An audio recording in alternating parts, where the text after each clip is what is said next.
आज Doubtnut app download करें। Doubtnut पर अपने सभी गणित, रसायन विज्ञान, भौतिक विज्ञान और जीव विज्ञान के डाउट्स का करो सफाया। बस प्रश्न की फोटो खींचो, एक ही प्रश्न को क्रॉप करो और तुरंत वीडियो सोल्यूशन पाओ। अभी डाउनलोड करें।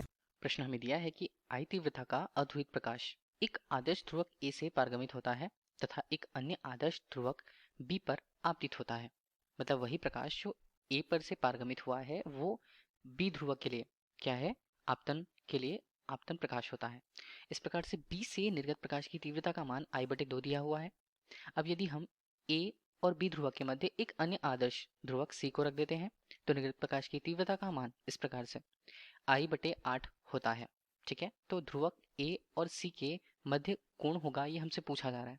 देखिए, ध्रुवक ए और बी के बीच जो ध्रुवक सी रखा हुआ है वो किसी कोण पर रखा हुआ है, उसी कोण का मान हमें ज्ञात करना है, जिसका मान हमें विकल्प ए में 0 डिग्री, 30 डिग्री, 45 डिग्री या 60 डिग्री के रूप में दिया हुआ है।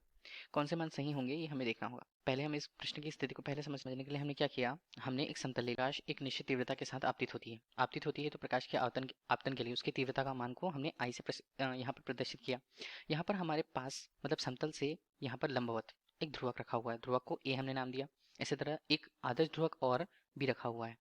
इस प्रकार से जब आई प्रकाश की तीव्रता ध्रुवक ए पर आपतित होती है तो आपतन के बाद जब वो पारगमित होती है वहां से, तो हम देख रहे हैं कि समतल के साथ उस तल के लंबवत कोई यदि ध्रुवक होता है जो लंबवत होता है, वहां से पारगमित होने वाली जो तीव्रता होती है वो आपती तीव्रता की आधी हो जाती है। मतलब यहाँ पर जो तीव्रता होगी अब वो कितनी होगी, इसे हमने ले लिया I/2 के रूप में। ठीक है, इस प्रकार बोला जा रहा है कि एक अन्य आदर्श ध्रुवक बी पर वो आपतित होता है।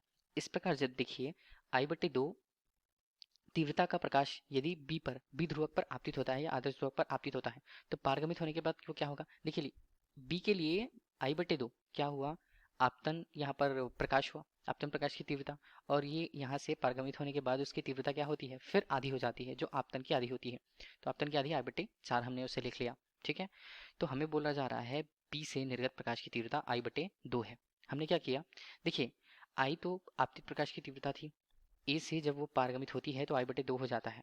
इस प्रकार बी पर आपतित होने वाली जो प्रकाश की तीव्रता है वो I/2 है और उसका भी आधा हो जाएगा। जैसे प्रश्न में बोला जा रहा है वैसे हमने किया है कि उसकी तीव्रता को आधी कर दी हमने, I/2 का आधा I/4 यहाँ पर हुआ।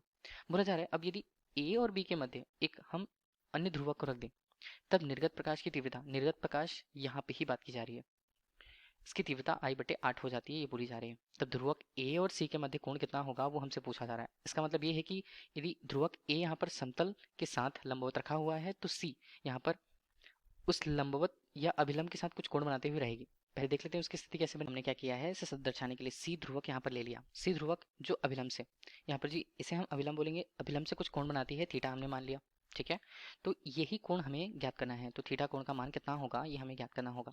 अब देखिए इसके लिए हम क्या जानते हैं, देखिए जो भी प्रकाश यहाँ से आपतित होती है, मतलब इसका कि कोई ध्रुवक यदि किसी कोण से झुका हुआ है अभिलंब के द्वारा, तो वहां पर आपतित होने प्रकाश की जो तीव्रता है पारगमित होने वाले प्रकाश की तीव्रता से किस प्रकार संबंध रखती है, वो भी आधी होती है लेकिन कोण के साथ।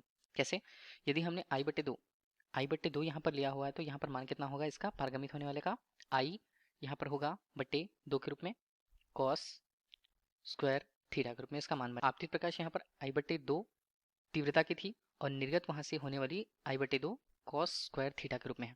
ये हमें कहाँ से प्राप्त होता है, ये हमें प्राप्त होता है मेलस के समीकरण से या मेलस के हम नियम से कहते हैं। देखिए सामान्य तौर पर जब ए और बी ध्रुवक बस होते थे तो यहाँ पर तीव्रता का मान I/4 हमें मिलता था। अभी क्या हुआ, I/2 यहाँ पर तीव्रता की प्रकाश जब सी पर आपतित होती है तो इसके अनुसार ये वो आधी हो जाती है। यदि हमने देखा तो आधी होने के बाद इसके मान को हम I/4 के रूप में लेते हैं। इस प्रकार से बी से भी वो प्रकाश यदि जाती है तो वो कितनी हो जाती है, I/8 यहाँ पर हो जाती है, ये हमने देख लिया। ये तो प्रश्नानुसार दिया हुआ है, लेकिन मेलस के नियम के अनुसार से देखें तो वो ध्रुवक जो है अभिलंब से कुछ झुका हुआ है, किस कोण, थीटा पर। तो देखिए I/2 यहाँ से आपतित हुआ, आपतित के बाद इसकी तीव्रता कितनी हो जा रही है, आधी यहाँ पर हो जा रही है। अब मेलस के ही नियम से देखें तो बी के लिए आपतित प्रकाश क्या कितना है, I/2 कॉस स्क्वायर थीटा के रूप में। ये यहाँ पर यहाँ से पारगमित होने के बाद निर्गत प्रकाश के रूप में इसकी तीव्रता कितनी हो जाने वाली है, I/2 तो उसकी तीव्रता है, और कॉस के रूप में देखें तो कॉस यहाँ पर 4 थीटा के रूप में उसका भी डबल हो जाएगा वहाँ पर। ठीक है, ये हमें मिला। प्रश्नानुसार तो हमने निर्गत प्रकाश की तीव्रता I/8 यहाँ पर दिखाई गई है, उसके अलावा हमने जो मेलस की नियम के द्वारा निकाला तो उसका मान I/2 कॉस की घात 4 थीटा के रूप में दिया हुआ है। अब देखिए ये दोनों के मान तो क्या होंगे, बराबर होंगे। बराबर होंगे क्योंकि बी से निर्गत प्रकाश की तीव्रता का मान हमने एक तो मेरस नियम से निकाला I/2 कॉस की घात 4 थीटा के रूप में, और यहाँ पर मान बनता है I/8 के रूप में। आई का मान यहाँ पर कटेगा, 2 का मान यहाँ पर बनेगा 4, तो कॉस यहाँ पर घात 4 थीटा के रूप में हमें कितना मिलता है, इसका मान 1/4 के रूप में। देखिए अब इसे हम क्या लिख सकते हैं, हम एक काम करते हैं, दोनों पक्षों में 1/2 का घात लगा देते हैं। इसका मतलब है कि दोनों पक्षों में हम वर्गमूल करें तो इसका मान क्या होगा, कॉस स्क्वायर थीटा के रूप में इसका मान बनता है, और ये बनता है हमारे लिए 1/2 के रूप में। ठीक है, तो ये मान हमारे पास हुआ, और इसे हमने हल किया तो ये मान हमारे पास बनता है कॉस थीटा के रूप में। यदि हमने फिर से वर्गमूल लिया दोनों पक्षों में तो इसका मान बनता है 1/2 के रूप में, और 1/2 हमें कहाँ पर मिलता है, कॉस के किस मान पर मिलता है हमें इसका मान, तो कॉस थीटा का मान हमारे पास इसका मान मिलता है कॉस 45 डिग्री पर। ठीक है, तो हमें थीटा का मान कितना मिला, थीटा का मान हमारे पास 45 डिग्री आएगा। इसका मतलब ये है कि जो ध्रुवण है, जो ध्रुवण हो रहा है ए के बाद, ए और बी के बीच में जो ध्रुवक वहाँ पर मौजूद है वो यहाँ पर अभिलंब से 45 डिग्री का कोण बना रहा है। तो ये कोण हमें कितना मिलेगा, ये कोण हमें मिल रहा है 45 डिग्री। अब इसी को हम देखें विकल्प रूप में, तो विकल्प रूप में विकल्प सी हमारे लिए इस प्रश्न का सही उत्तर रहने वाला है। धन्यवाद। कक्षा 6 से 12वीं से लेकर नीट, IIT, JEE वो एडवांस के लेवल तक 1 करोड़ से ज्यादा छात्रों का भरोसा।